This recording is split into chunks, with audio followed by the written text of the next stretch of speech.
हाँ देखिए, करते हैं हम कुछ क्वेश्चन सॉल्व। देखिए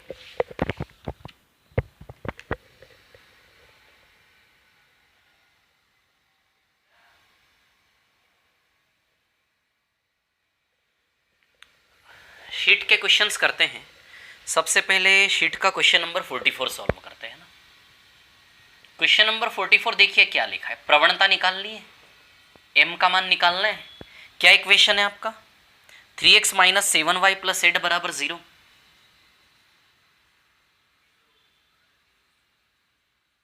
यही सवाल है ना, सवाल नंबर 44 की बात कर रहा हूं मैं ना, यही सवाल है।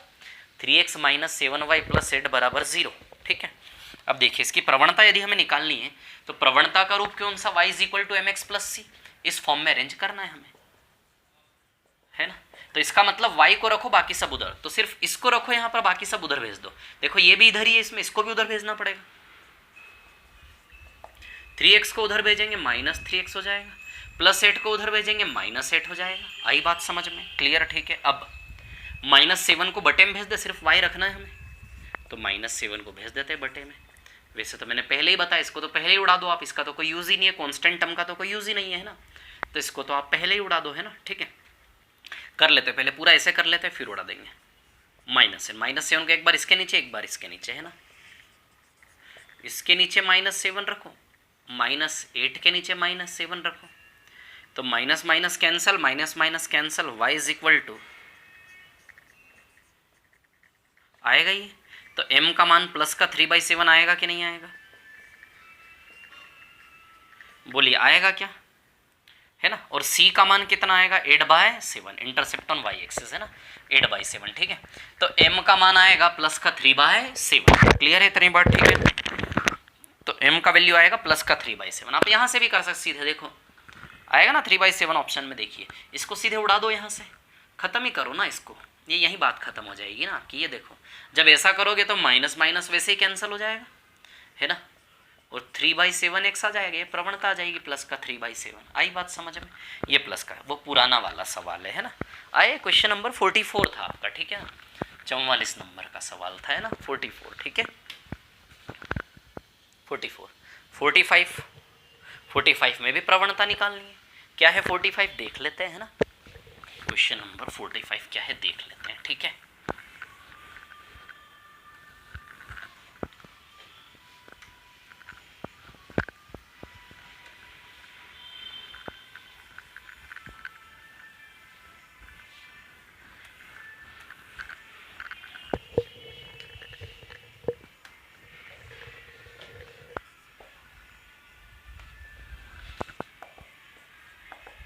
क्वेश्चन नंबर 45, ठीक है।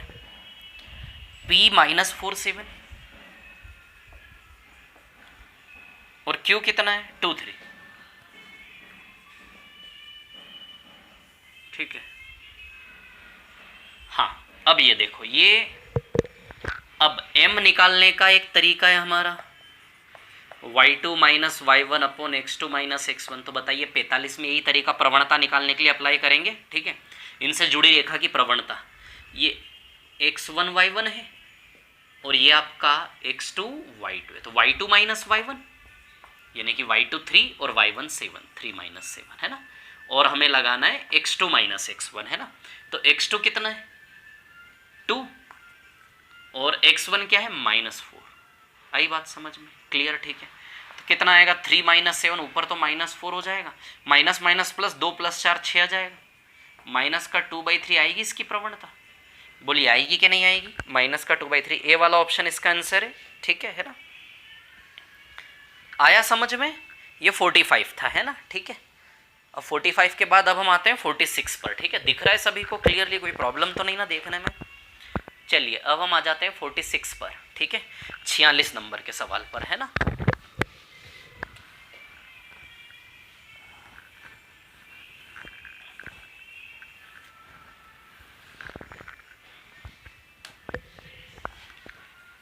क्वेश्चन नंबर 46, 46 नंबर का सवाल। ठीक है,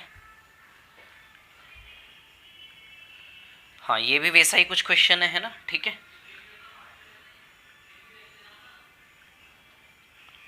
हाँ अब देखिए यहाँ पर कहानी क्या, ध्यान देना इस सवाल पर, है ना। ठीक है,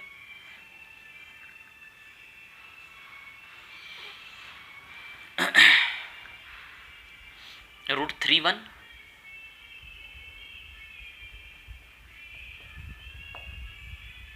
और एक और दूसरा पॉइंट है √15 और 5।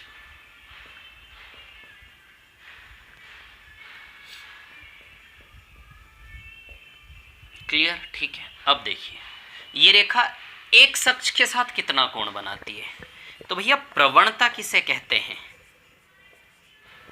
कोई भी रेखा एक अक्ष के साथ जो कोण बनाती है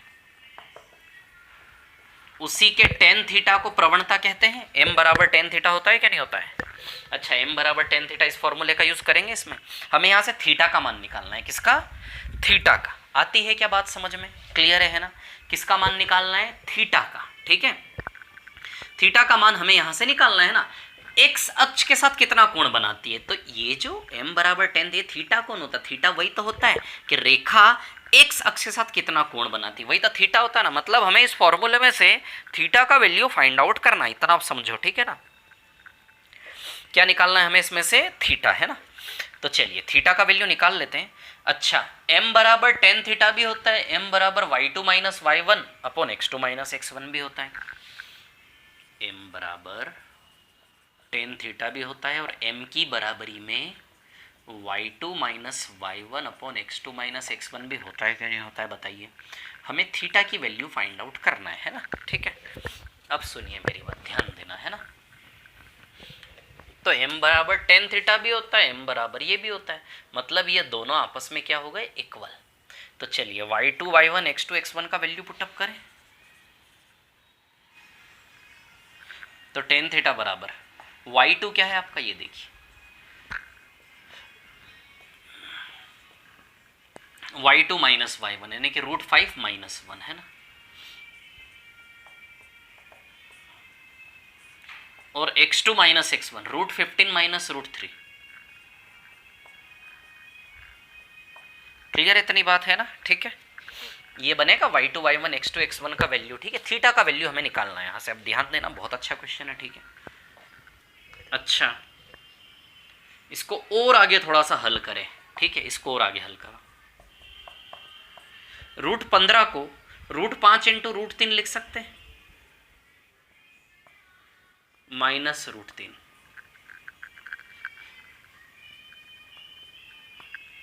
बताइए, √15 को इस प्रकार से लिख सकते हैं, √5 इंटू √3 और माइनस √3, वैसा का वैसा। आई बात समझ में? क्लियर है? ठीक है ना, ऐसा लिख सकते हैं, है ना। 15 5 3 15 होता है, तो 5 और 3 को अलग अलग रूट में इंटू में कर सकते हैं ना, ऐसा ध्यान रखना है। बचपन सीखा होगा आपने। √3 दोनों में से कॉमन निकाल ले, √3 इसमें और इसमें दोनों में से कॉमन निकाल ले, तो अंदर बताइए √5 माइनस 1 बचेगा कि नहीं बचेगा? है ना, √3 निकाल लोगे। √5 माइनस 1 से √5 माइनस 1 कैंसिल, यानी कि 1/√3 आया कि नहीं आया? बताओ। तो इसके इक्वल में tan थीटा का वैल्यू 1/√3 आया कि नहीं है? बताओ जरा। अरे tan थीटा की बराबरी में ही आया ना मान, इसका मान आया ना 1/√3 फाइनली। इसी के बराबरी में चल रहे थे हम पूरे, यानी कि इसका मान 1/√3 रख दें यहाँ पर सीधे। तो बताइए tan थीटा में 1/√3 30 डिग्री पे होता है कि नहीं होता है? बताओ। tan थीटा में वो ट्रिग्नोमेट्री त्रिकोणमिति की टेबल में tan 30 डिग्री पे आता 1/√3। बताइए थीटा बराबर 30 डिग्री है कि नहीं है? आप बताओ ना, उस टेबल में tan के साथ कितने डिग्री पे 1/30 डिग्री। tan 30 डिग्री का मान ही 1/√3 होता है, थीटा बराबर 30 डिग्री। तो कितना कोण बनाएगा? 30 डिग्री। आई बात समझ में? एक लाइन का सोल्यूशन था वो, तो कैलकुलेशन पूरा बताया इसलिए टाइम लगा ना। बहुत अच्छा सवाल था, बहुत अच्छा।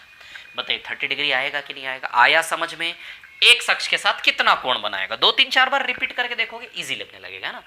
46 के बाद अब हम आते हैं सवाल नंबर 47 पर। 47 भी प्रवणता वाला ही है कुछ कुछ शायद। इसको मिटा देता हूँ, रिपीट करके देखना आराम से ना। क्वेश्चन नंबर 47 पर आते हैं। ठीक है, प्रवणता वाले स्लोप वाले जितने भी क्वेश्चन है वो सारे हम कर लेते हैं पहले, है ना।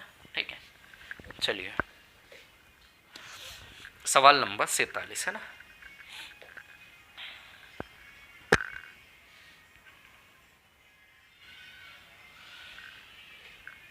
रेखाएं जिनके समीकरण हैं वे रेखाएं आपस में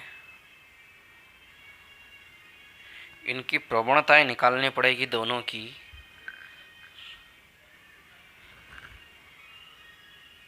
एक मिनट रुकना है ना।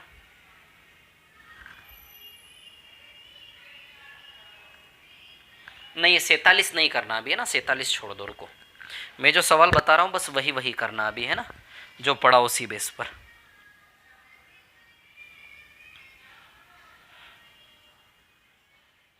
चलिए अभी हम आएंगे, एक मिनट रुकना है ना।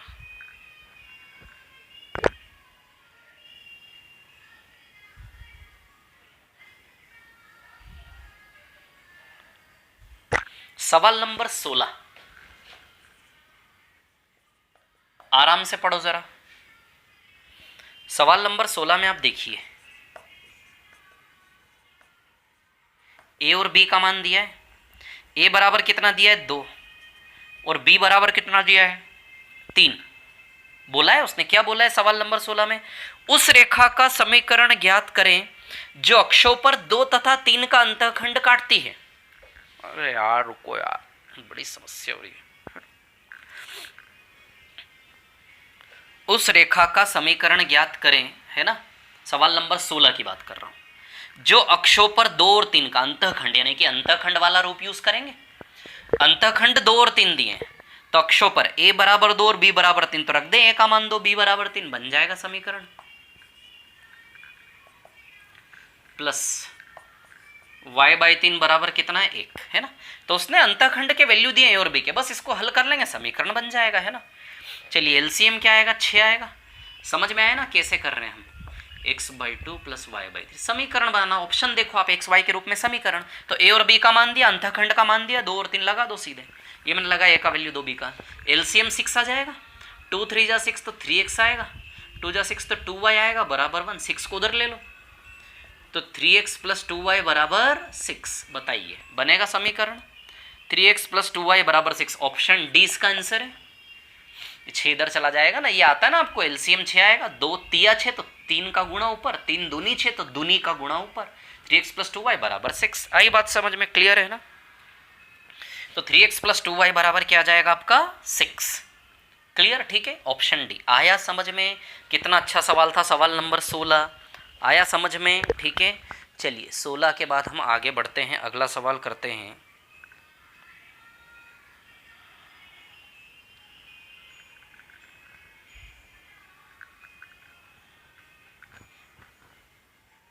एक मिनट रुकना है, बता रहा हूं मैं, ठीक है।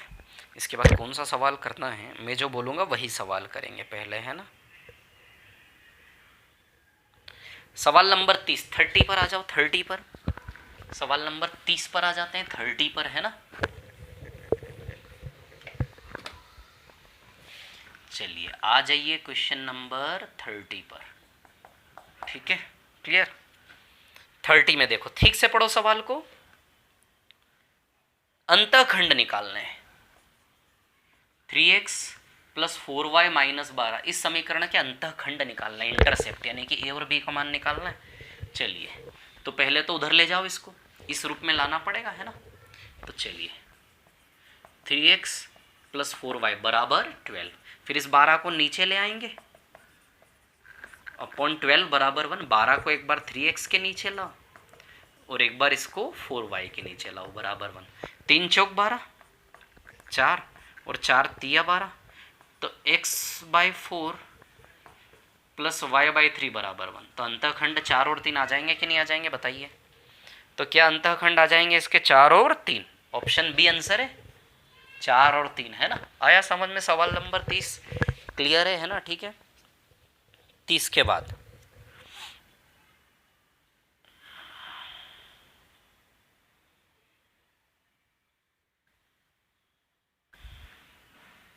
हाँ, मैं जो बता रहा हूँ वही वही सवाल करेंगे पहले, है ना, ठीक है, आराम से, कोई जल्दी नहीं है हमें।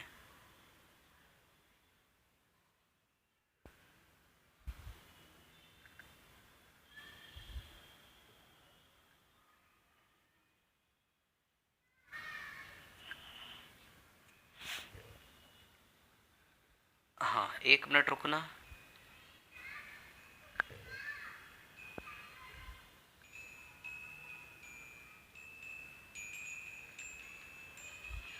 क्वेश्चन नंबर 54, 54 पर आएंगे ना, सवाल नंबर 54 पर, ठीक है।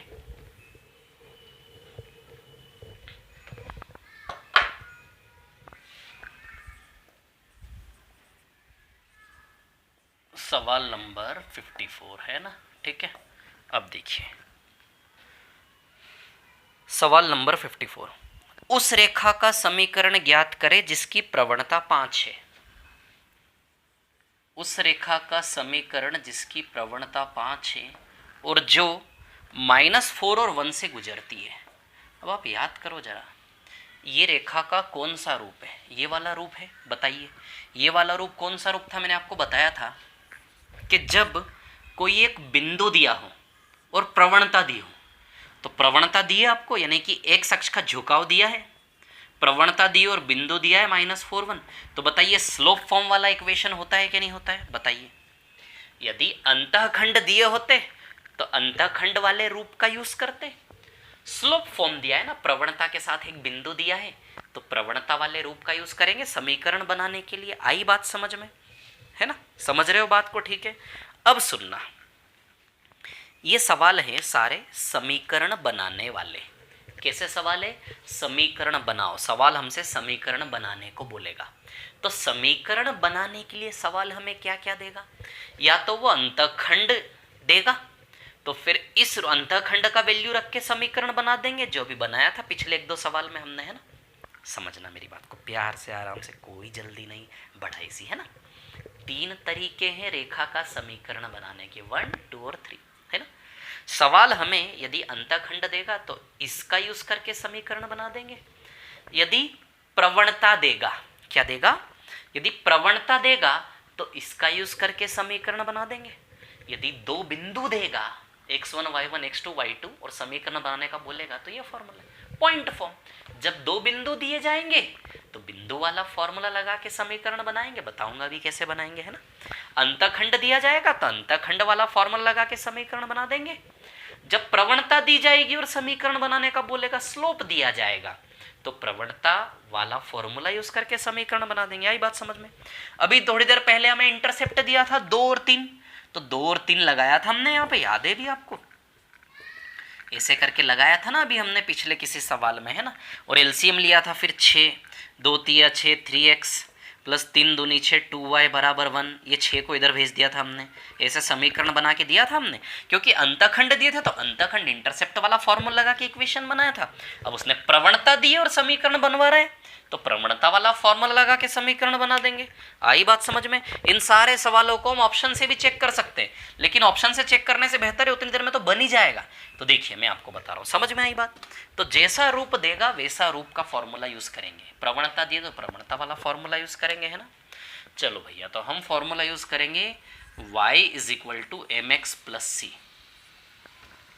इसका समीकरण बनाने के लिए a और b का मान चाहिए होता है।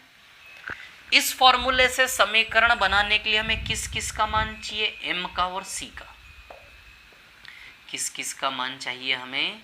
m का और c का। ऐसा मत सोचना व्यापम में नहीं आएगा, ये सब आ सकता है ना। तो हमें इसके लिए किस किस का मान चाहिए? m का और c का। आई बात समझ में? ठीक है। तो अब देखिए यहाँ पर m का मान तो दिया है, लगा दे 5, m का मान लगा दे 5, बस c का मान मिल जाए तो काम हो जाए। आई बात समझ में? ठीक है, c का वैल्यू मिल जाए तो काम हो जाए, है ना? अब सीधी सी बात है, इसका तो यूज़ कर लिया, इसका यूज़ करेंगे तो शायद c का वैल्यू निकलेगा। तो चलिए, आप जानते हैं x स्थान होता है, y स्थान होता है, यानी कि x का वैल्यू लगाओ -4, x का वैल्यू -4 लगाओ, y का वैल्यू 1 लगाओ, तो यहीं से c का मान निकलेगा जो हम यहीं रखेंगे। y स्थान 1 है तो y का वैल्यू 1 लगाओ, x स्थान क्या -4, तो x का वैल्यू -4 लगाओ प्लस c, एक बराबर है 5 × 4 -20 आ जाएगा प्लस c, -20 उधर जाएगा तो 1 + 20 बराबर c। तो बताइए c बराबर 21 आएगा कि नहीं आएगा? क्लियर? तो c का मान लगा दे, यहाँ पर 21 है ना, तो c का मान लगा देते हैं यहाँ पर 21 है ना। तो y = 5x + 21, ये बन गया समीकरण। देखो समीकरण बनाने के लिए क्या m और c का मान लगा दो समीकरण बन जाएगा। m का मान तो सीधा दिया है, लगा दिया, बस c का वैल्यू निकालना, तो c का वैल्यू बस ये x और y लगा के ही हम c का वैल्यू निकालेंगे।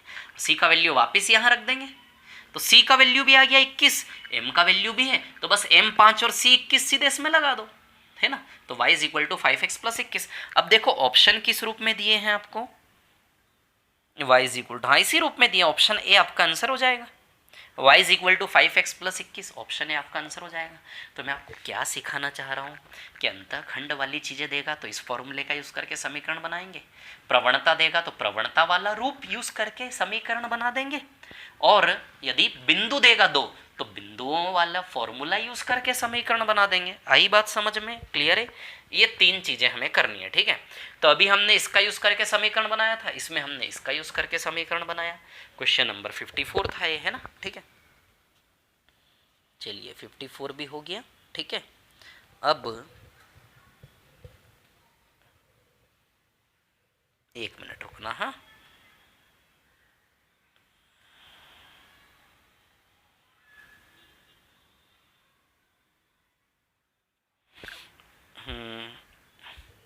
इसके बाद हम आएंगे, एक मिनट रुकना।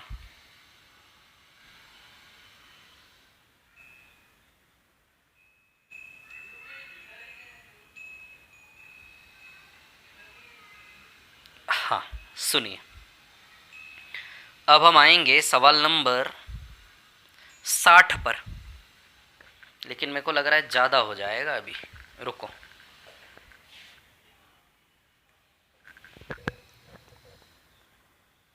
चलिए सवाल नंबर 60 पर आ जाते हैं, है ना, ठीक है। क्वेश्चन नंबर 60, सवाल नंबर 60, ठीक है।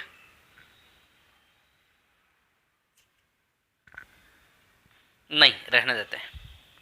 आज की कहानी हम यहीं पर एंड करते हैं, कल आगे बढ़ेंगे अब, है ना, ठीक है। बहुत है आज के लिए, है ना, इतना ठीक है, बहुत है। बस इसको रिपीट कर करके देखो आप, है ना, ठीक है। कल आगे बढ़ेंगे फिर, है ना। ओके, ठीक है।